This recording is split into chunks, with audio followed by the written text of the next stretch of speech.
Ang pag-ibig ay hindi parang instant coffee na bubuhusan mo lang ng mainit na tubig may lasa na agad. Ito ay isang sining ng paghihintay, gaya ng marahang pagpatak ng espresso mula sa porta filter. Kung saan ang bawat segundo ay may katumbas na pait bago mo malasap ang tunay na tamis. Ang tunay na dakilang pag-ibig o ang tinatawag nilang one great love ay parang perpektong luto ng kape. Kailangan dumaan sa matinding init, gilingin ng tadhana at ihandog sa tamang pagkakataon upang mag-iwan ng walang hanggang marka sa puso ng sino mang makakalasa nito.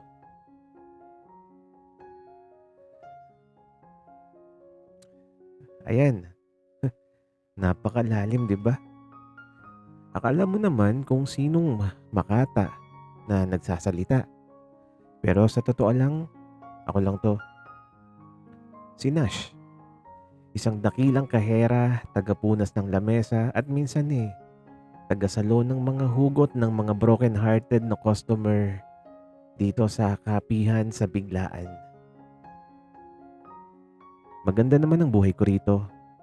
Amoy kape ako araw-araw, aircon ang pinagtatrabahuhan ko at libre ang bawat tasa na may inom ko. Ang kaso nga lang, unti-unti nang nayayanig ang payapa kong mundo dahil sa bago kong kasama sa ship, si Jimboy, ang bagong barista ng shop. Noong unang araw niya akala ko sa kanya ipinangalan ng salitang disgrasya. Paano ba naman? Sa unang 5 minuto niya sa counter, nakabasag agad siya ng 3 mamahaling baso. Natapon ng isang buong pitcher ng gatas sa sapatos ng manager namin at ang matindi pa rito, muntik na niyang masunog ang buong kitchen dahil nakalimutan niyang patayin ng toaster habang nagpapainit ng croissant.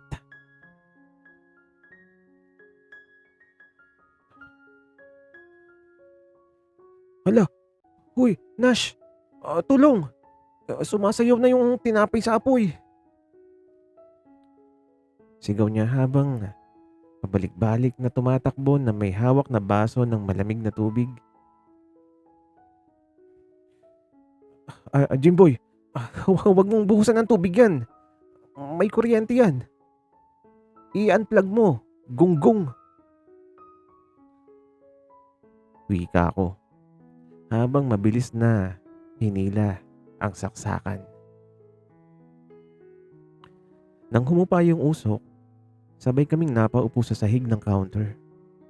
Kapwa hinihingal, tiningnan ko siya ng masama. Kung nakakamatay lang ang tingin, malamang naging abo na rin itong si Jimboy. Pero ang loko, imbes na maiyak o humingi ng tawad, bigla ba namang ngumiti?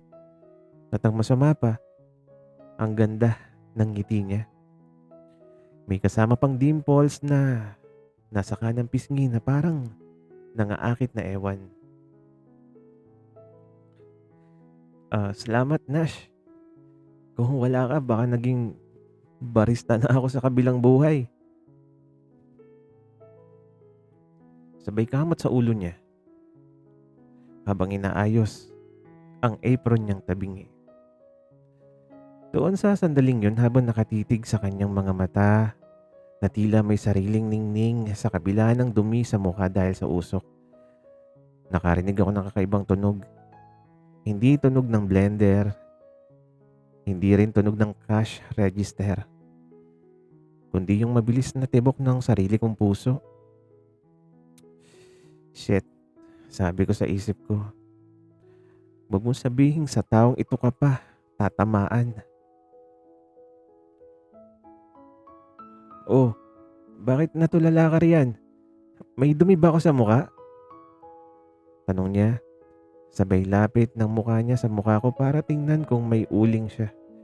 Sobrang lapit, amoy na amoy ko yung pinaghalong pabango niya. na panglalaki. Ang bango. Tapos amoy giniling na kape.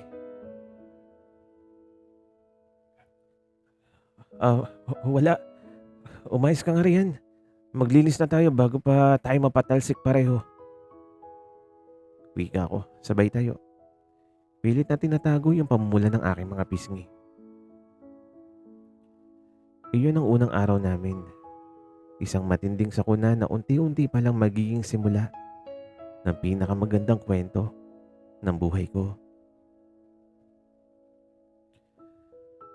Matapos ang Great Toast Disaster sa unang araw ni Jimboy, naging misyon ko na ang bantayan ng bawat galaw niya. Hindi dahil natatakot akong masunog ang shop, kundi dahil unti-unti ko nang nagiging paboritong panoorin ang kanyang mga kapalpakan. Nalaman kong si Jimboy pala ay galing sa probinsya at nagbabaka sakali lang dito sa Maynila. Kaya naman pala kung magsalita siya ay may kaunting punto at napakagalang sa mga customer. Yung tipong kahit binubulyawan ng mga matandang mayayaman dahil matagal ang order, nginingitian pa rin niya at tinatawag na, "Opo ma'am, paparating na po yung inyong kape." Parang pag-ibig lang, darating din sa tamang oras. Isang hapon medyo dagsa yung tao sa kapihan sa biglaan. Ako yung tagakuha ng order at si Jimboy naman yung nakatoka sa espresso machine. Kitang-kita ko yung pawis na tumutulo mula sa kanyang buhok. Makapal kasi yung buhok niya habang seryosong seryoso sa pag-steam ng gatas. "Nash," bulong niya sa akin habang nag-aabot ako ng cup. "Paano nga ulit gawin yung puso sa ibabaw ng latte? Ba bakit sa akin imbis na puso, nagmukhang bumbilya o kaya naman tiyan ng butete?" Wika niya. Natawa ako ng mahina. Ganito kasi yon, Jimboy, dahan-dahan lang yung pagbagsak ng gatas. Huwag mong biglain. Parang pag-amin lang yan sa nararamdaman kapag binigla mo, magkakalat. Wika ako. Inilapit ko yung katawan ko sa kanya upang hawakan yung kamay niyang may hawak na pitcher ng gatas. Ginagabayan ko yung kanyang kamay para i-swirl ng dahan-dahan, i-force yung foam sa ibabaw ng espresso. Sa sobrang lapit namin, naramdaman ko yung init ng kanyang balat at ang marahang paghinga niya sa may bandang leeg ko. Bigla akong na-conscious. Bakit ba yung ang bango-bango niya? Ang bango-bango pa rin ng taong ito kahit pinagpapawisan. Ayan, nakita mo, puso na. Sabi ko na medyo gumagaragal pa yung boses ko. Tiningnan niya yung tasa tapos tumingin siya sa akin. Ang lapit ng mga mata niya. "Ang galing mo, Nash. Sana turuan mo pa ako sa iba pang mga bagay." Wika niya. Iba pang mga bagay? Gaya ng ano?" Nauutal kong tanong habang ang puso ko ay parang gustong tumalon palabas ng apron ko. Gaya nung kung paano ka mapapangiti araw-araw. Pansin ko kasi laging nakamasungit yung kilay mo. Parang lagi kang galit sa akin. Banat niya. Sabay kindat at labas ng kanyang pamatay na dimple. Nabitawan ko halos yung baso. Sabi ko, "Aba, loko-loko to ah. Magtrabaho ka nga ron. Maraming nakapila oh." Pagtataboy ko sa kanya pero ang totoo, parang sumasabog na yung mukha ko sa sobrang pula ng pisngi ko. Noong gabing yon, oras na ng pagsasara. Habang nagpapatugtog kami ng mga lumang kanta sa speaker ng shop, naglalampaso ng sahig, biglang huminto si Jimboy sa harap ko. May hawak siyang isang maliit na tasa.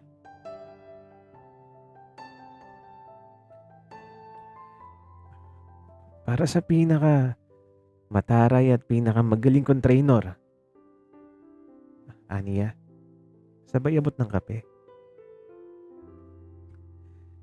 Tiningnan ko ang ibabaw. Isang baso ng caramel macchiato. At sa ibabaw ng foam, may sinubukang i-drawing na puso gamit ang caramel syrup. Medyo tabingi, medyo bungi ang dulo. Pero kitang-kitang pinaghirapan. Pasensya na kung medyo deform yung puso Pero lasap-lasapin mo yan. Puno yan ng pasasalamat. Nakangiti niyang sabi habang sumasayaw-sayaw pa. Hawak ang map na parang ginagawa niyang microphone. Humigop ako at sa unang pagkakataon sa loob ng mahabang panahon, nakaramdam ako ng kakaibang tamis na hindi nanggaling sa asukal o sa syrup,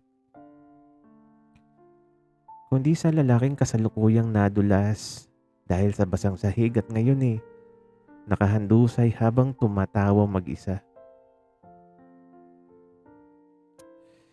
Ay, Jimboy, delikado na talaga ako sa'yo. Wika ko sa isipan ko. Sabi nila, kapag ang panahon daw sa labas ay masungit, mas masarap magkape. Pero para sa akin, kapag si Jimboy ang kasama mo sa ilalim ng iisang payong habang bumubuhos ang malakas na bagyo, kahit na natatapakan mo na ang baha sa Espanya, pakiramdam mo nasa loob ka ng isang romantic movie. Naka-lockdown kami sa loob ng shop. Dahil sa lakas ng ulan at baha sa labas, hindi muna kami pinauwi ng manager namin. Sarado na ang counter, patay na ang malalaking ilaw, maliban sa maliit na bumbilya sa may counter. At ang tanging tunog na naririnig ay ang hampas ng ulan sa salamin na pinto ng kapihan sa biglaan. Ang lamig naman dito, Nash. Parang pagmamahal ng ex ko. Nanunuot sa buto. Biro ni Jimboy habang nakabalot sa kanya ang isang malaking tuwalya na kinuha namin sa locker room. Nakaupo kami sa sahig, nakasandal sa may ilalim ng counter habang nakapatong ang mga binti namin sa mga plastic na silya para hindi mabasa ng lamig ng semento. May ex ka pala. Akala ko puro disgrasya lang yung alam mo sa buhay Pambabar ako, pero ang totoo, interesado talaga akong malaman. Aray naman, grabe siya May puso rin naman ako, no? Pero seryoso, iniwan ako noon kasi wala raw akong mararating sa buhay. Kaya nga ako lumawas ng Maynila para patunayan na kaya ko rin maging somebody kahit barista lang muna ako ngayon. Seryosong sabi niya habang nakatitig sa kawalan. Nawala pansamantala ang kanyang mapaglarong ngiti. At sa unang pagkakataon, nakita ko ang lalaking may malalim na pangarap. Natahimik ako, biglang lumambot ang puso ko.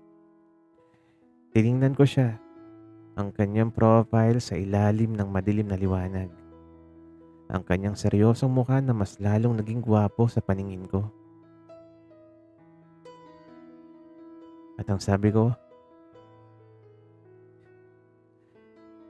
huwag mo siyang pakinggan.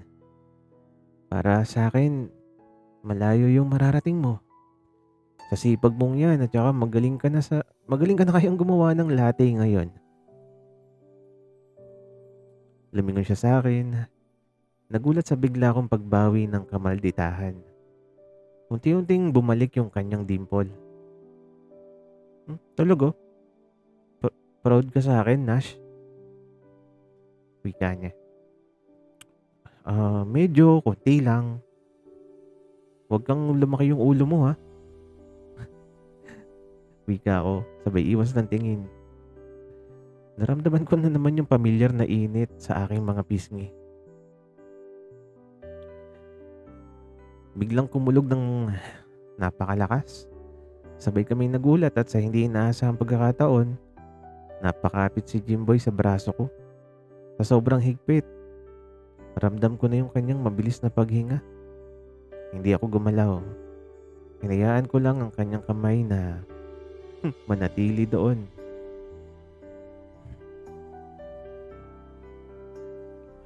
Nash. Mahina niyang tawag. Mas lalo siyang lumapit sa akin hanggang sa maramdaman ko na lang yung kanyang balikat na nakadikit sa balikat ko. Salamat nga pala ha. Wika niya. Para saan? Wika ko naman. Kasi simula nung dumating ako rito, ikaw lang yung nagtiyaga sa akin eh. Kahit pasaway ako, kahit masungit ka. Alam kong pinoprotektahan mo ako. Mas masarap pumasok araw-araw kapag alam kong ikaw yung kasama ko sa shift. Wika niya. Tumingin ako sa kanya. Ang lapit ng mukha niya. Pwede ko nang mabilang ang kanyang mga pilik mata. Ang kanyang mga labi ay bahagyang nakabukas. Sobrang lakas ng tibok ng puso ko. Natakot ako na baka marinig niya to sa ibabaw ng tunog ng ulan.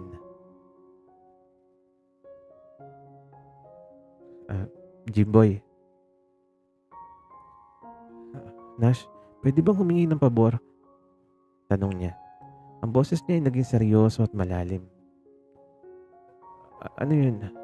Wika ko. Huwag kang mapapagod na turuan ako ha. Hindi lang sa paggawa ng kape, kundi kung paano rin mahalin ang isang tulad ko. Boom! Mas malakas pa sa kulog sa labas ang epekto ng sinabi niya sa buong sistema ko. Bago pa ako makasagot, biglang dulas ng tuwalya sa ulo niya. Dahilan para magkabuhol-buhol yung buhok niya at magmukha siyang tarsier. Natawa ako ng malakas para itago yung nagwawalang kilig sa dibdib ko. Sira ulo ka talaga, Jimboy. Sabi ko, sabay tulak sa kanya ng bahagya. Pero hinawakan niya ang kamay ko at pinisil ito ng marahan habang tumatawa rin siya. Ang gabing yun ay may bagyo sa labas. Pero sa loob ng shop, may isang matamis at mainit na pagtingin ang nagsisimula ng mabuo. Matapos ang gabing may bagyo, hindi na naitago ang totoong nararamdaman namin. 1 buwan matapos ang pag-aming yun, opisyal nang naging kami. Walang engranding selebrasyon. Ang naging saksi lang namin ay ang lumang espresso machine at ang paborito naming sulok sa likod ng shop habang break time. Ang saya pala sa pakiramdam na ang one great love mo ay kasama mo rin sa trabaho. Ang bawat sulyap kapag nag-aabot ng tasa ng order, ang palihim na pagpisil sa kamay ko tuwing dadaan siya sa likod ng cash register at ang walang sawa niyang pagpapatawa kapag pagod na ako. Nash, para sa'yo, bago kong imbensyon, The Nash Espresso. wika niya nang may pagmamalaki. Isang umaga habang inilalapag ang isang baso ng kape na may makapal na cream sa ibabaw. Oh, ano namang kaibahan nito sa regular na kape? Tanong ko habang nakataas ang isang kilay pero nakangiti. Matapang yan pero may konting tamis. Parang ikaw kapag nagsusungit. At higit sa lahat, nakaka-addict. Isang higop mo lang, ako na agad yung makikita mo buong araw. Banat niya sabay tawa ng malakas dahilan para mapatingin ang dalawang customer sa malapit. Uy, ang ingay mo. Baka marinig tayo ni manager. Saway ko pero mabilis kong kinuha yung baso at humigop. Masarap. Grabe. Marunong na talaga siyang magtimpla ngayon. Napakahusay na barista na ni Jimboy ko. Ngunit ang buhay gaya ng kape ay hindi pwedeng laging matamis. Isang gabi habang nagbibilang ako ng benta sa counter, napansin kong matagal siyang lumabas mula sa locker room. Pagpasok ko ron, para tingnan siya, napatigil ako. Nakaupo si Jimboy sa sahig, nakasandal sa mga locker habang hawak ang kanyang dibdib. Habol niya ang kanyang hininga. Namumutla ang kanyang mga labi at may mga butil ng pawis na kasing laki ng coffee beans sa kanyang noo. Jimboy! Patakbo kong lumapit sa kanya at lumuhod. Anong nangyayari sa'yo? Sumasakit ba yung dibdib mo? Pinilit niyang ngumiti kahit nakitang kita yung hirap sa kanyang mga mata. Wala to, Nash. Napagod lang yata ako sa pagbubuhat ng mga sako ng beans kanina. Sobrang gwapo ko kasi kaya napapagod din yung puso ko. Huwag ka nang magbiro ng ganyan. Hindi magandang biro yan eh. Sabi ko. Pero gumagaragal yung boses ko sa takot. Hinawakan ko yung kamay niya at napakalamig nito. Dadaling kita sa ospital. Wika ko pa. Wag na, Nash. Okay lang ako. May iniinom akong gamot para rito. Matagal na to bago pa kita makilala. Bulong niya habang marahang hinahaplos ang pisngi ko gamit ang kanyang nanginginig na kamay. Huwag kang matakot ha. Hindi kita iiwan. Marami pa akong isasablay na order para lang mapansin mo.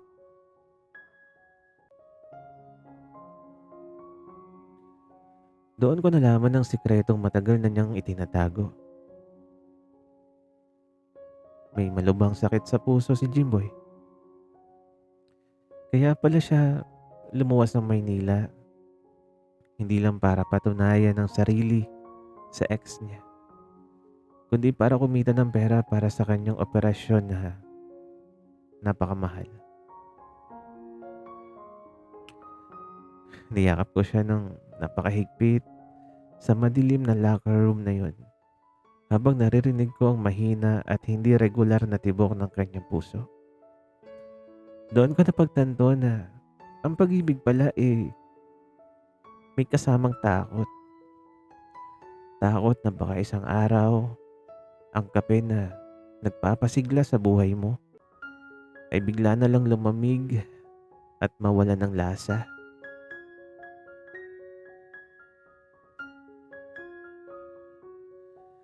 Mabilis na lumipas ang mga buwan matapos ang gabing nalaman ko ang lihim ni Jimboy.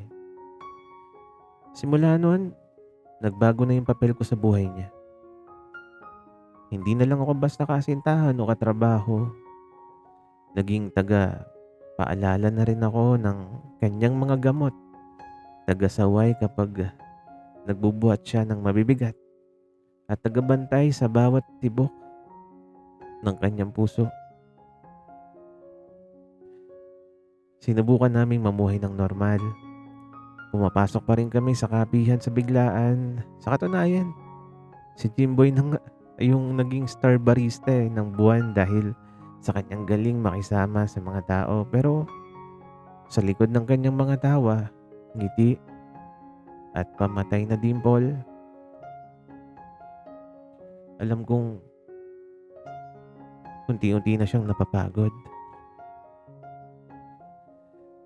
Isang hapon habang walang masyadong customer, gumawa si Jimboy ng 2 tasa ng espresso. Lumapit siya sa akin sa counter at inaabot ang isa.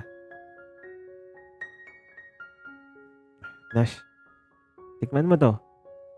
Ibang timpla yung ginawa ko ngayon."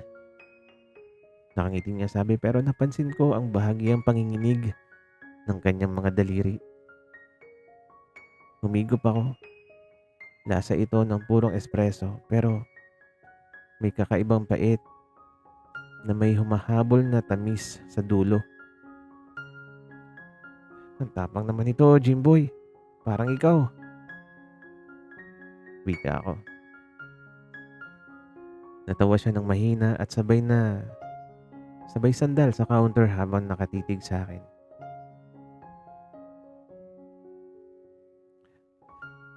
"Alam mo, Nash, kapag dumating yung araw na kailangan ko ng magpo-opera, gusto ko ikaw yung unang taong makikita ko pagising ko. Ikaw yung nagsisilbing kape ko eh. Ikaw yung nagbibigay ng lakas sa puso kong mahina." Wika niya. "Huwag kang magsalita ng ganyan, Jimboy.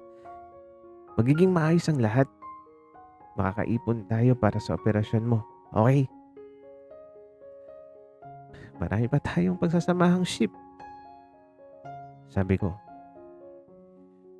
Pilit na pinipigilan yung pagbabadya ng luha sa aking mga mata. "Oo naman.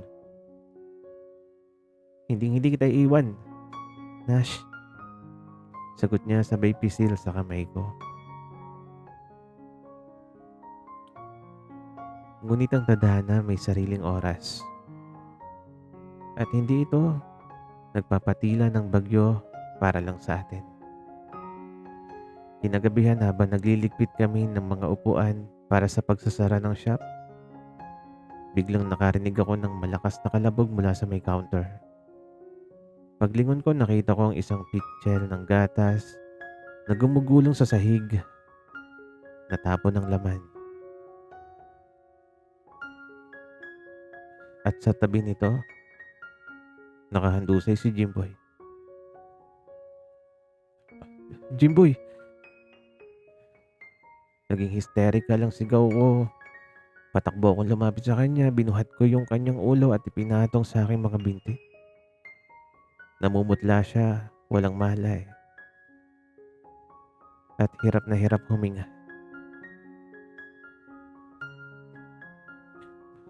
"Jimboy, gumising ka. Huwag mong gawin sa akin to." Tumawag ako ng tulong. Tinawag ko si manager. Sabi ko, tumawag kayo ng ambulansya. Halos sumisigaw ako habang umaagos yung mga luha ko. Habang pumapatak yung mga luha ko sa kanyang muka. Ginamit ko ang aking nanginginig na kamay para pakinggan ang kanyang dibdib. Ang tibok, napakahina, napakabagal. Parang isang makina ng kape na unti-unti nang nawawalan ng kuryente.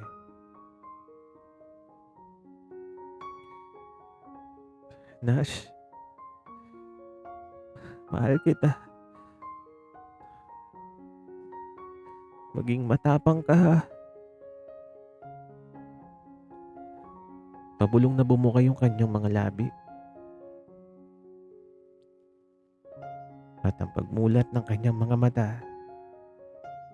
na tila ba tinatandaan ang huling pagkakataon.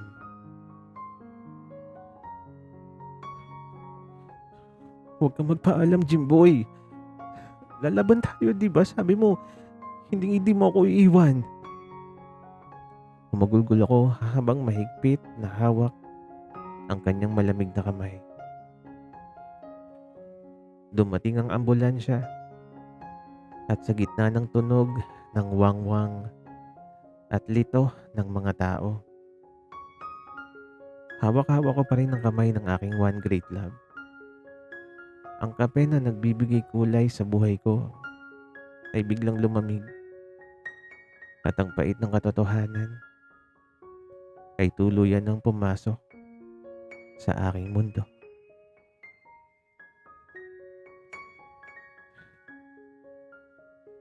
Tatlong taon na ang nakalipas mula nung gabing yun.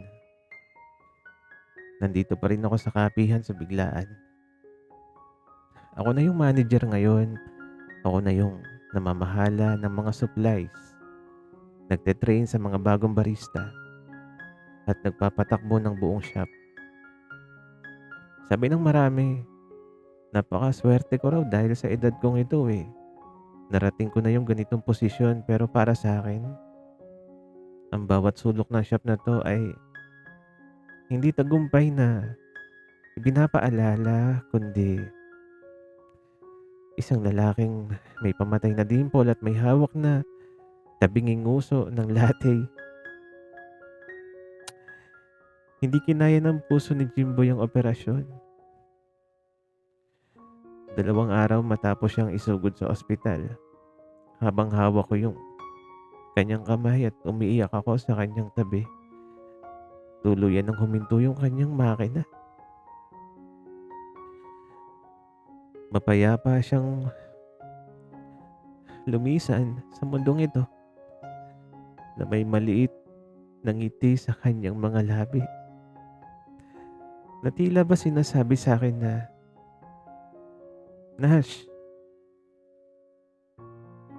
okay lang yan. Hindi ako masasaktan.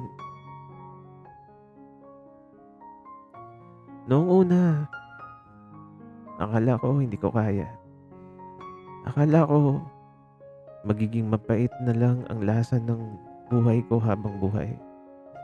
Sino ba namang hindi mababaliw kung ang nag-iisang one great love mo ay kinuha sa'yo sa kalagitnaan ng pangarap niyong dalawa.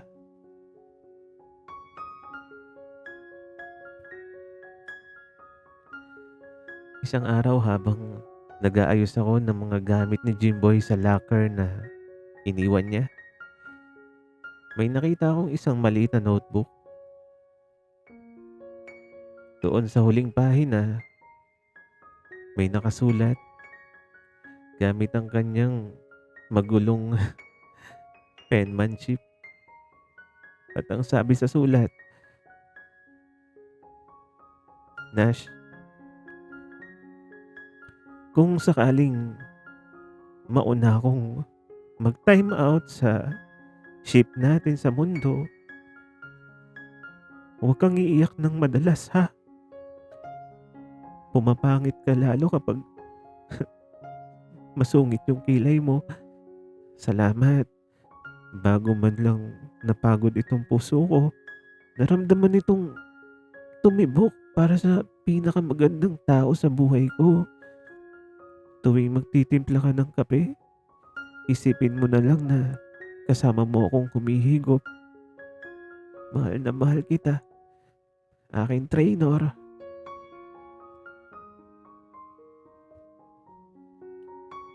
Natawa ako habang umiiyak sa loob ng locker room. Kahit kailan talaga, huling hirit niya, may pagka-pilosopo at may pagkakamedyante pa rin. Pero dahil sa sulat na yun, natutunan kong bumangon. Ngayon tuwing may pumapasok na bagong barista na nakakabasag ng baso o nakakasunog ng croissant, hindi na ako nagtataray.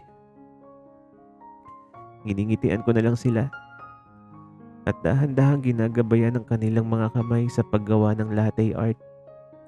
Dahil alam ko sa bawat kapalpakan ng tao, may pagkakataon pa lang magsisimula ang isang dakilang kwento.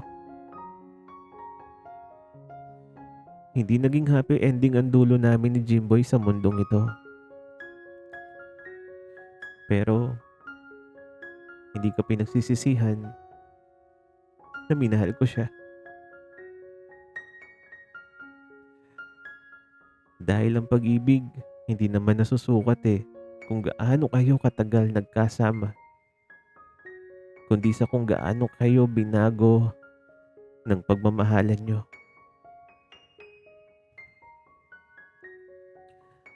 Ang pag-ibig sa huling pagsasara ng takalan ay hindi isang kwentong natatapos dahil lamang ang huling patak ng espresso ay tuluyan ng huminto. Ang tunay na dakilang pag-ibig ay parang halimuyak ng kape na nananatili sa hangin. Kahit na ang tasa ay matagal nang nawala ng laman. Ito ay ang tamis na nakaukit sa alaala. Ang pait na nagpatatag sa kaluluwa. At ang init na magpapanatili sa sigla ng puso sa kabila ng malamig na pangungulila. Si Jimboy, ang aking one great love, isang maikling yugto ng tamis at ligaya. Ngunit isang walang hanggang tasa ng inspirasyon na aking baon. Hanggang sa muli naming pagtatagpo sa kabilang buhay. Kung saan wala ng sakit, wala ng paalam. At ang pag-ibig ay muling magtitimpla ng isang kwentong walang katapusan. Maraming salamat sa inyong pakikinig.